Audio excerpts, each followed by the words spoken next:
మాచర్ల నియోజకవర్గంలో వివిధ గ్రామాల్లో రహదారుల నిర్మాణానికి నిధులు మంజూరు చేయాలని ఆర్ఎండ్బి మంత్రి బీసీ జనార్దన రెడ్డిని మాచర్ల ఎమ్మెల్యే జూలకంటి బ్రహ్మారెడ్డి కోరటం జరిగింది.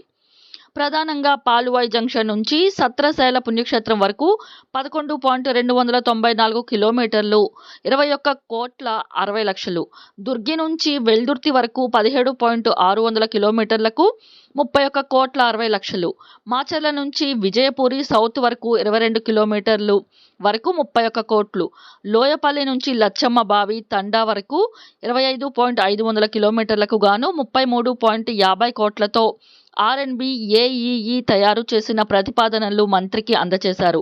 దానికి మంత్రి కూడా సానుకూలంగా స్పందించి ఇంజనీరింగ్ ఇన్ చీఫ్ వేణుగోపాలరెడ్డికి దృష్టికి తీసుకువెళ్లి సాధ్యమైనంత తొందరగా క్లియర్ చేస్తానని హామీ ఇచ్చారు.